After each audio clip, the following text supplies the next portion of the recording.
So இப்போ 3 மாதத்துக்கு அப்புறம் ப்ரெக்னெண்ட்டாக இருக்கிறவங்க என்னென்ன பண்ணணும்னு பார்க்கலாமா? ஸோ 3 மாதத்துக்கு அப்புறம் நல்லா நமக்கு பிடிச்ச நாக்குக்கு சுவையான உணவு சாப்பிடணும் அப்படிங்கிற எண்ணம் வந்துடும். அதுக்கப்புறம் ப்ரெக்னெண்ட்டாக இருக்கிறோம் அப்படிங்கிற அந்த பூரிப்பும் சந்தோஷமும் உடம்புல வர ஆரம்பிச்சிடும். அதுக்கப்புறம் பார்த்தீங்க அப்படின்னா மனநிலையுமே பார்த்தீங்க அப்படின்னா நம்ம வந்து நல்லா ஃப்ரெஷ்ஷாக குழந்தைக்காக நம்மளைய தயார் பண்ணிக்கிற நிலைமைக்கு மாறிடுவோம். ஸோ இந்த நேரத்தில் நம்ம என்னென்ன பண்ணலாம் அப்படின்னு வந்து சொல்லவா? இப்போ வந்து பார்த்தீங்க அப்படின்னா உணவு கண்டிப்பாக பசிக்கிற நேரத்தில் சாப்பிடுங்க.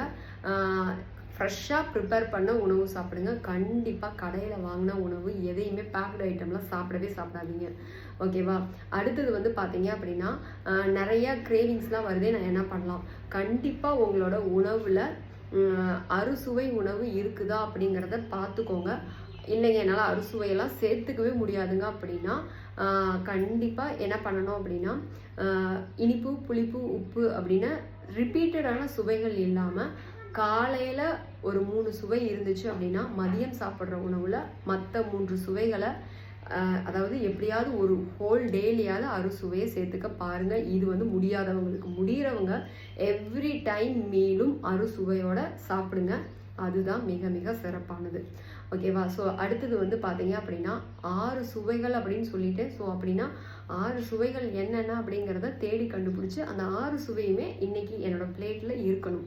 ஏதோ ஒரு டிஷ்ஷாக இருக்கலாம், ஏதோ ஒரு காய்கறியாக இருக்கலாம், ஒரு பழமாக கூட இருக்கலாம் அப்படிங்கிறத பார்த்து சேர்த்துக்கோங்க. அடுத்தது வந்து பார்த்தீங்க அப்படின்னா தூக்கம் கண்டிப்பாக வந்து நார்மலைஸ்டு பண்ணிடணும். 8 மணி நேரத்துக்கு அப்புறம் இரவு தூக்கம் வேண்டாம் அப்படிங்கிறத முடிவு பண்ணிக்கோங்க. ஸோ தூங்க சொல்லிட்டாங்களே அப்படிங்கிறதுக்காக இரவு தூக்கத்தை ரொம்ப லாங்காக தூங்கி டே ஃபுல்லாக வந்து பார்த்தீங்க அப்படின்னா ஒரு வேலையுமே செய்யாமல் இருந்தால் அதுக்கு அடுத்த நாள் இரவு தூக்கம் வராது. ஸோ அப்போ உடம்புக்கு தேவையான அளவுக்கு ஒரு 8 ஹவர்ஸ் இரவு தூக்கத்தை கொடுத்துட்டு உடற்பயிற்சியெல்லாம் செய்ய ஆரம்பிங்க. அதிகமாக தூங்குறதுமே ஒரு சோம்பேறித்தனத்தை வளர்த்திடும். அடுத்தது பார்த்தீங்க அப்படின்னா என்ன பண்ணணும் அப்படின்னா கண்டிப்பாக குழந்தைக்காக டைரி எழுத ஆரம்பிங்க. இந்த டைரி எழுதுகிற பழக்கம் என்ன ஆகும் அப்படின்னா உங்களுக்கே உங்களை பற்றி நிறைய பாசிட்டிவான எண்ணங்களை தினம் தினம் நினைவு கூறுறதுக்கு மிக மிக உறுதியாக இருக்கும். ஸோ ஒரு பாசிட்டிவான ப்ரெக்னன்சியை கேரி பண்ணணும் அப்படின்னா இந்த விஷயம் எல்லாம் பேசிக்காக டைம் எடுத்து கண்டிப்பாக தினமும் ஒரு 1/2 hour to 1 hour உட்காந்து அந்த டைரி எழுதுறதாகட்டும், இல்லை நம்மளோட ஃபுட் மெனுவை பிளான் பண்ணுறதா இருக்கட்டும், அதுக்கப்புறம் நம்ம குழந்தைக்காக பேசுகிற நேரமாகட்டும் அப்படின்னு கொஞ்சம் நம்ம பாடியை ஃபோக்கஸிவாக கவனிக்கணும்.